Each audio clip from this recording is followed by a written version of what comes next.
আসসালামু আলাইকুম। আশা করি সকলে ভালো আছেন। তো প্রাথমিক সহকারী শিক্ষক নিয়োগে কি পরীক্ষাটা কি বাতিল হবে না রেজাল্টটা তারা পাবলিশ করবে? তো সেই বিষয়ে কিছু কথা বলবো। তো যদিও আমি এই বিষয়ে খুব একটা বেশি বলি নাই, এই জায়গায় এক্সামটা দেওয়া হয়নি সেজন্যে।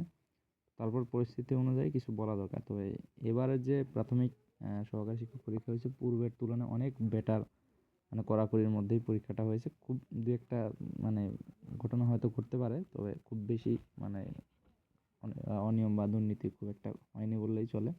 পরীক্ষাটা মোটামুটি স্ট্যান্ডার্ড মেনটেন করেই করা হয়েছে, যে যাই বলুক।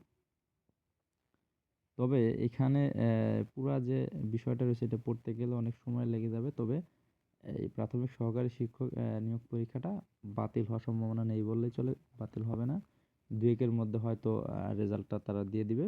এবং যারা ভালো করেছেন পরীক্ষায় তাদেরকে অবশ্যই কাগজপত্র রেডি, প্লাস এবং ভাইবার জন্য হার্ড করে একটা প্রিপারেশন নেওয়া উচিত। কারণ ভাইভাতে মোটামুটি একটা পাস করতে পারলে আপনার চাকরি হওয়ার সম্ভাবনাটা অনেক বেশি।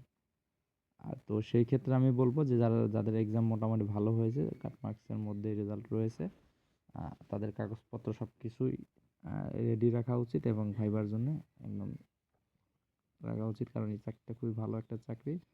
আর বর্তমান পরিস্থিতিতে চাকরি আহ, পাওয়াটাই টাফ ব্যাপার। তো সেই ক্ষেত্রে আমি বলবো যে কোথাও কোনো আহ, ভুয়া কথায় কান না দিয়ে সঠিকভাবে প্রস্তুতি এবং কাগজপত্র যেন ত্রুটি না থাকে আপনাদের, সেটাই আমি বলবো।